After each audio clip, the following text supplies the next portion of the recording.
Oh, and look, we can see through the door of the latrine. Natural 20. Oh, Natural 20. He feeds it things every once in a while. The U-Haul of Bremen Icewind Dale. Yeah.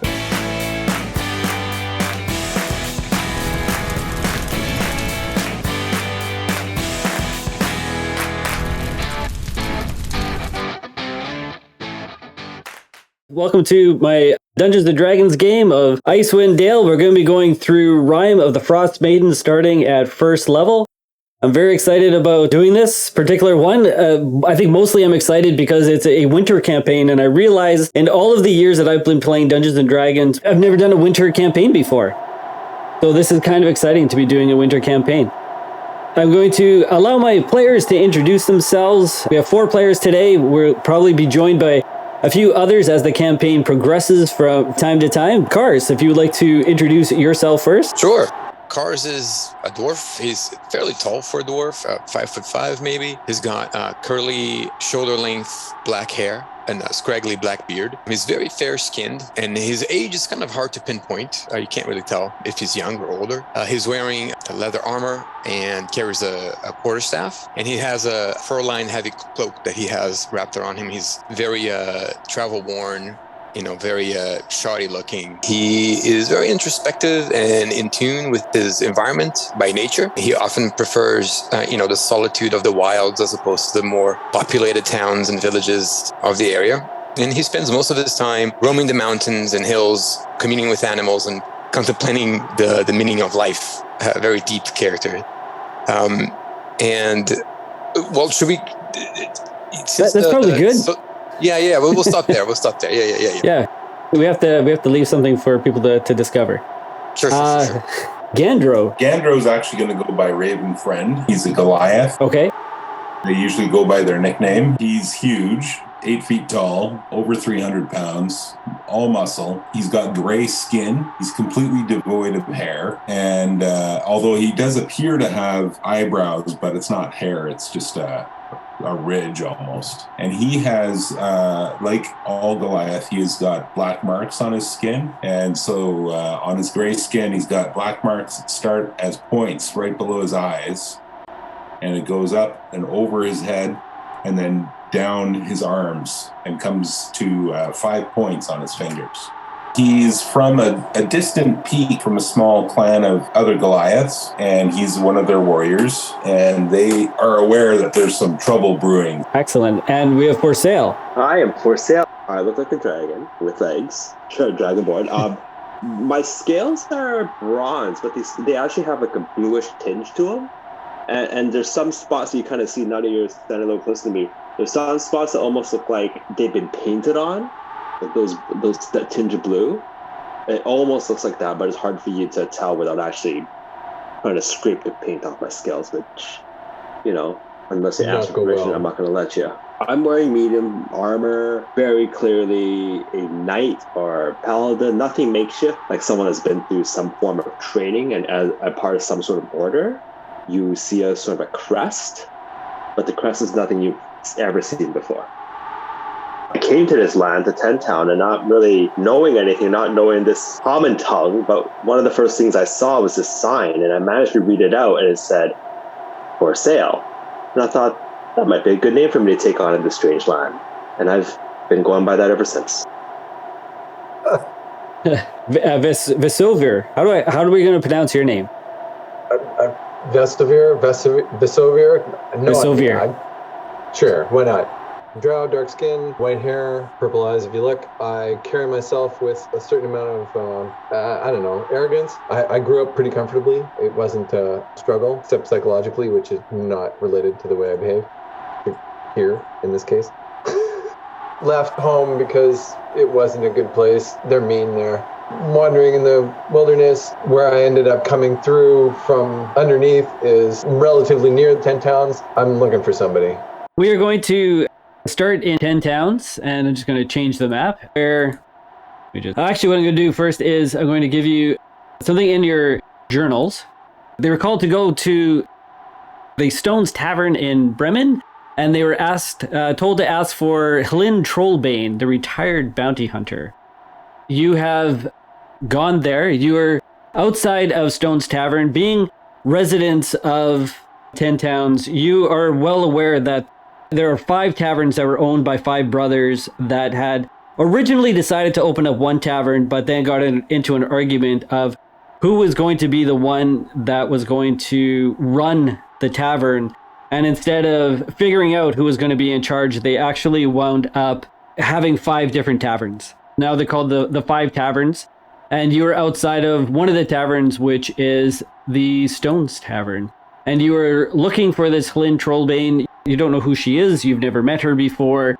You just know that she has a job. You like to work. Work is good. That is where we're going to start. Right. You are outside of the Stones Tavern. You can see inside some windows. You can see that there is a doorway right over here. Where you just pinged right here? Yeah.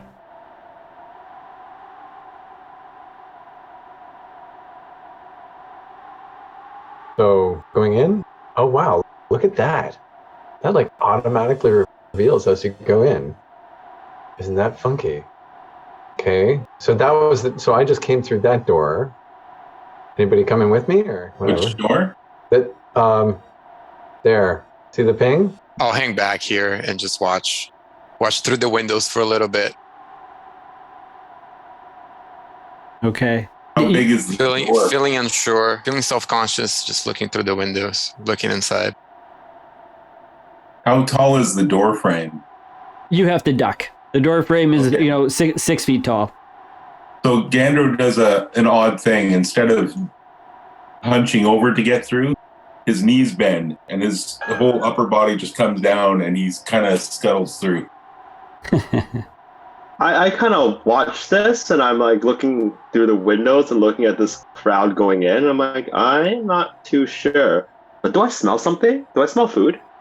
You do. You can smell probably roast pig, fresh bread. I start to draw and I kind of like, before anyone sort of notices, very self-conscious, that I kind of step in. All right. Whilst I had a meal. Do I recognize somebody looking through the windows from the outside? Looking through the windows, you're actually looking into one of the brothers' taverns. You realize you're not really seeing anything here. Mm-hmm. And if I move over to this one here, there's one window here. No. Okay. You just see me lurking around.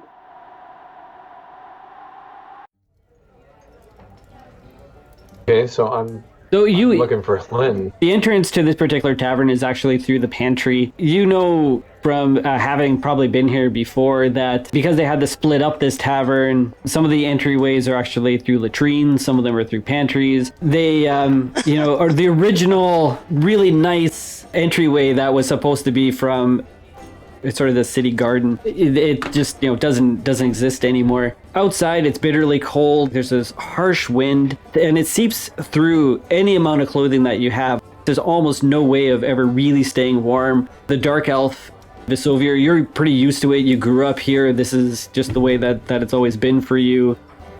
Those who came to Tentowns later on in life, it's not something they can really ever get used to, but there's that promise that there's going to be some lucrative payoff, hopefully. You enter, and as soon as you do, you can hear somebody shout to you, "Hey, come on in. Thank you for coming to my tavern. Thank you for choosing me."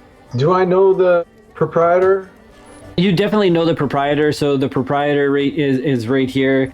He looks at you and he says, "Finally, we have some more people to serve. What are you looking for? What can I get for you today? You want food, drinks?" Today I'm looking for Hlin Trollbane. He goes silent and he looks around really quickly and he says to you, Have you really thought about what you're asking here? Is this really something that you want? Yeah, it really is. Okay. Whatever job she has for you, I would really think twice, but you do what you got to do. And he points over to a table, and you see a female dwarf. Even for a dwarf, she looks fairly elderly, and she's nursing what looks like a mead, but she has a good 3 or 4 other glasses on the table. Nobody is around her. She's actually at a table that you know is by the door of the latrine. It's not the greatest smelling part of the entire tavern, but it's quiet, and it's not as well lit, and she doesn't seem to pay any attention to you at all. Okay, so, and she's drinking, and I can see that she's drinking cider? You can see that she's mead. She's drinking mead. Mead. And is she out, or is she, like, she's got a full mug in front of her? She's nursing it, so it looks like she has a full mug. Okay. So much for that thought. And the other ones, like, you said that there's other mugs around there as well, around her?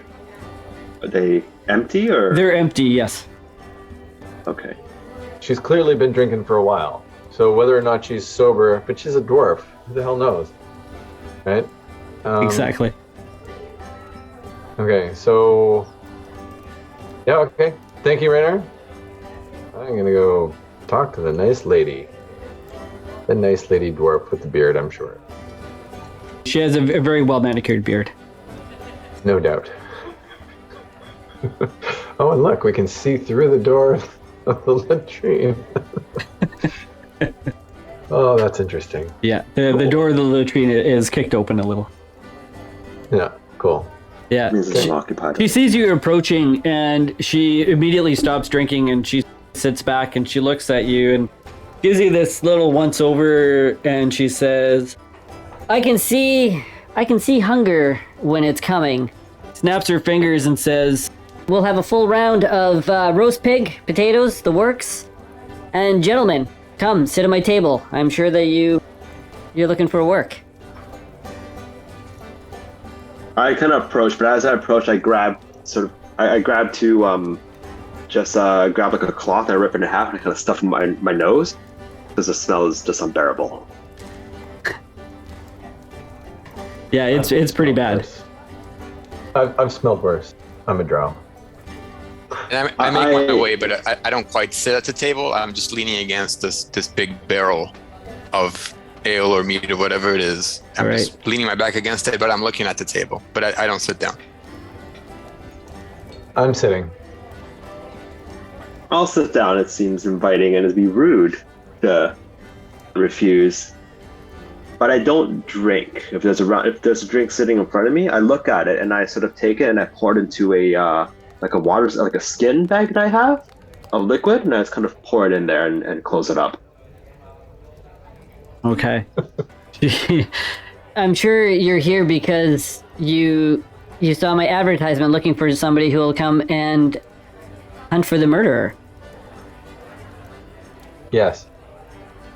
Yeah, that's why we're here.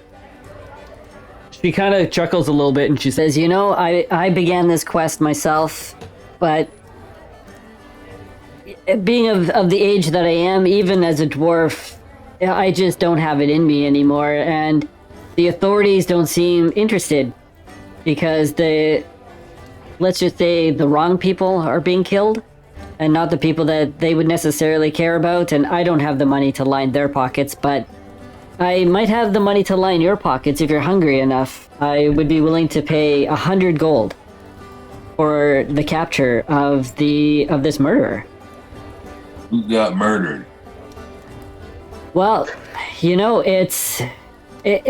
would say that it's nobody. It's other adventurers. It's people who are passing by. It's people who are not of any wealth.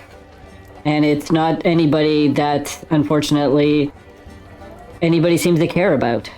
But I will tell you this, I care. When I was an adventurer, I made sure to protect the ones who needed protecting. I made sure to protect the weak, the poor, the hungry, and I would like to find somebody who would take this on and put a stop to people who don't deserve to die being killed. In hearing that, Cars will kind of, nod and just approach and sit down at the table finally. I'm in. Yeah, I'm of the same mind.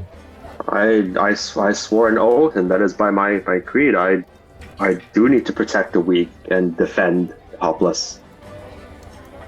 She says to you, Well, let me tell you about the person that you're going to be hunting. I know very little about him. His name is Sefik Kaltro. He works for a small traveling merchant company called Torx. It's owned and operated by a shady dwarf named Torga Icevein. In other words, Sefik gets around. He uses the merchant company as a ruse, so that nobody ever thinks twice about why he's there. He can go to town to town to town, and he just says that he's working for Torga. He's also Torga's bodyguard, so I'm guessing he's good with a blade. So I hope all of you are too. His victims come from the only 3 towns that sacrifice people to the Frost Maiden Knights of the New Moon. And this is what passes for civilized behavior in Icewind Dale. Civilized behavior being sacrifices to some idea of a god that has encased us in ice. then she kind of scoffs, and beer spits out of her mouth a little bit and sprays anybody who's beside her. And she sighs. Wipe it off. Yeah, exactly. I just ignore it. Whatever. You know, maybe the victims found a way to keep their names out of the drawings, and Sefik found out they were cheating, because the way that they sacrifice in these towns is they have a lottery. And it could be that Sefik got upset because these people found a way to cheat the lottery. And he went to kill them, to appease the ice god, the Frost Maiden. Or maybe maybe Sefik is doing the Frost Maiden's work. Maybe he works for her. I don't know, and I'm going to be honest with you, I don't care. Follow Torgs for a 10-day as it moved from town to town. It's quite the devious little enterprise, but that's not my concern. What struck me is how comfortable Sefik Kaltro looked in this weather. No coat, no scarf, no gloves. And you have to remember, it's like 45 degrees below Celsius here. Is Sefik human? I think so, but it was like the cold couldn't touch him. It was like he had the kiss of the Frost Maiden, and he was protected somehow. And you've witnessed him killing people as you followed him in the wilderness? If I witnessed him killing people, I wouldn't be talking to you today. If I witnessed him killing people, there's nothing that would have stopped me from attacking him or stopping him. So you have no proof that he did this. You're just presuming that. She slams her fist on the table as soon as you say that, and some of the drinks kind of spill a little bit. You can see her visibly shake, and she stops, sits down. I know enough about Sefik to know that he is guilty. I am not mad like these people here say that I am. I am not mad like the authorities have said that I am. What I am asking you for is for proof. I want you to go and get me proof that he is killing these people. I know that it is him. I cannot tell you how I know that it is him. I just do. I know. And I have 100 gold. I will give you 100 gold to find him guilty and to exact revenge. I do not want him brought to me. I do not want him brought to the authorities. I want Sefik gone. Hearing this outburst and this lack of evidence, I sort of cross my arms and scowl a little bit, but I'm considering the offer. So, where you've followed them around, you haven't seen the specifics, but you're sure it's happening. Any suggestions as to how, or like, is there a body? Where could we start? Again, she gives a little bit of a chuckle. You notice that there are other patrons in the bar, and they're all kind of shaking their head a little bit. Rainer, who's the owner of the pub, he's keeping an eye on her. You can definitely see that. And she leans in and she whispers and she says, in 3 nights, there will be another lottery, and there will be another sacrifice to the Frost Maiden. I can guarantee you that if we have a plant, if we have somebody who is supposed to be in the lottery but somehow isn't, Sefek will attack them. Sefek will hunt them down. And if one of those people is one of you, then Sefek will come after you. What I would like you to do is to travel to the town of Bryn Shander.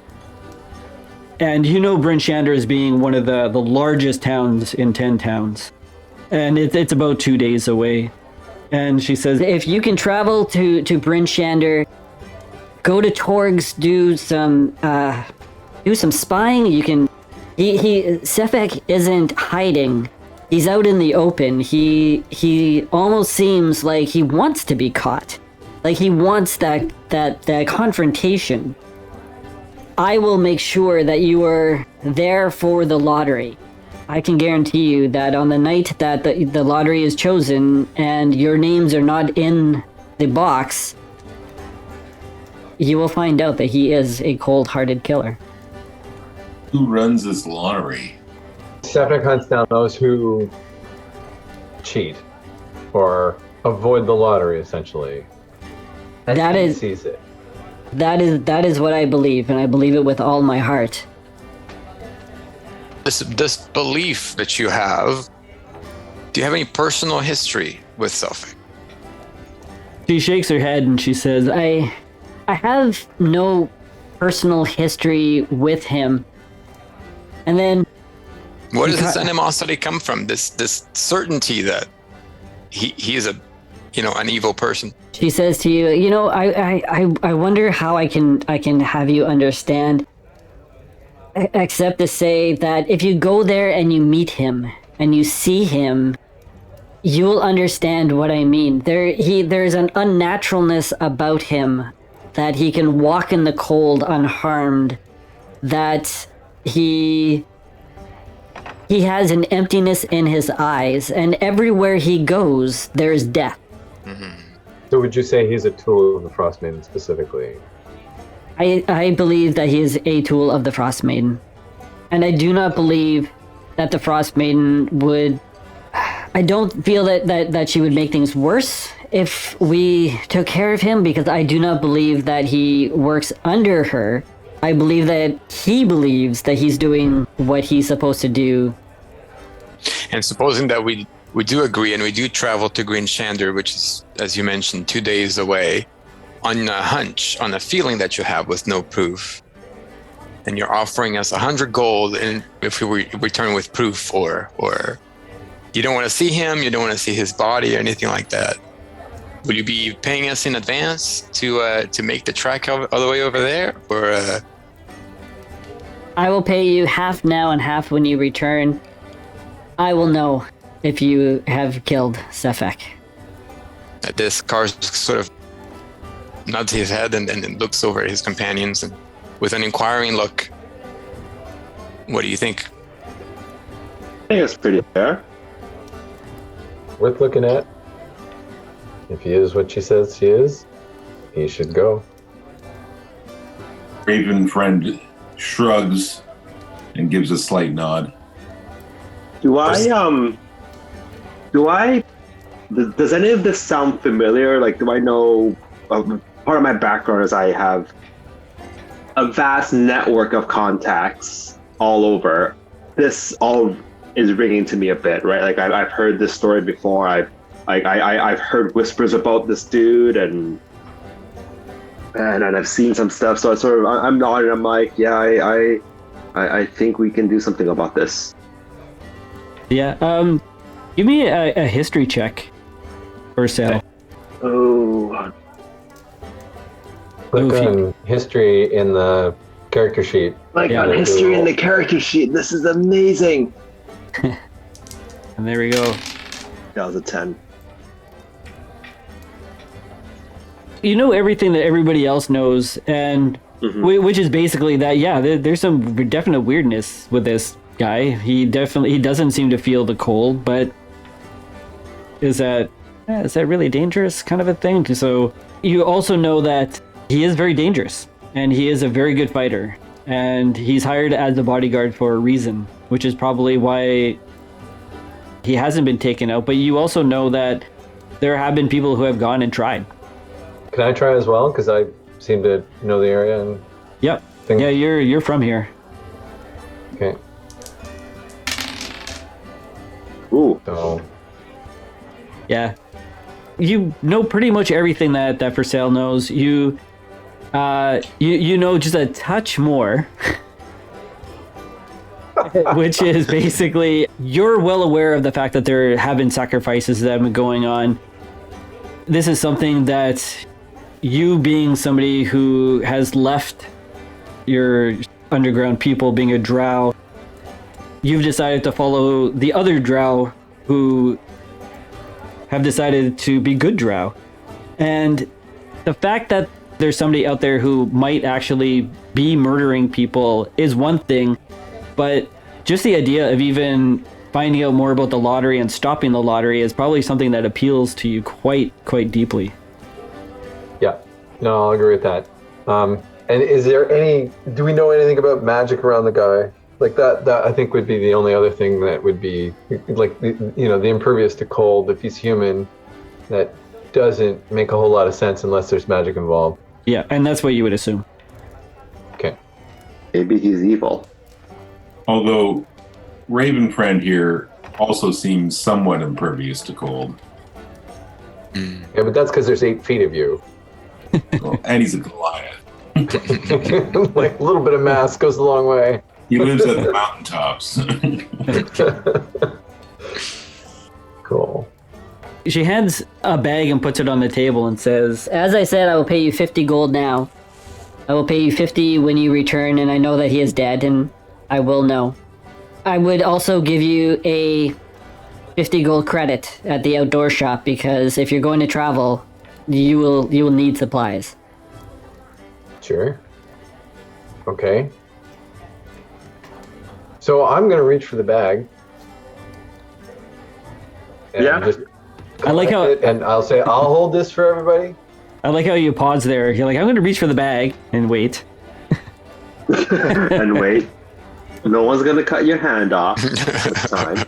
Or we could just split it up. Need to split it up now. Well, Doesn't matter to me. I don't really like to hang on to coins too much. And at the mere mention of let's split it up, you kind of see me kind of shudder a little bit. Like, yeah. I'm good either way. I'm not fussed. Happy to split it if you like. What's the opinion of the group? Hang on to it. Yeah, you can hang on to it. I think that's fine. Okay. Keeping my eye on you. You do that. I'm not worried. Okay. Thank you very much. Okay, what time of day is it? Yeah, it's dinner time. It's getting to be kind of late. There is one inn in the town that you can stay in if you want. You're in Bremen right now, which is actually quite a small town. There's not a lot here other than the 5 taverns. So if you want, you can go to the inn, or you can. The outdoor shop is not that late. The outdoor shop would still be open. It's still open. Yep. I feel like I have a product shot. My players can't see me because I'm not on Zoom, but I keep drinking this A&W root beer, and I feel like I'm doing like a product shot every time I am. I assure you that I'm not sponsored by anybody, including A&W. Oh, that's awesome. Okay, I'm. Man, I don't know. Didn't we just eat? You just ate. You just had quite a large meal, actually. Okay. So We could Yeah, okay. we could go to the shop, get equipment, turn in for the night, and then leave first thing in the morning. Sure. How about that? Sounds like a plan. Yeah, that works for me. Okay, off we go to the shop then. Thank you All very right. much for your hospitality and the thoughts. We'll be back.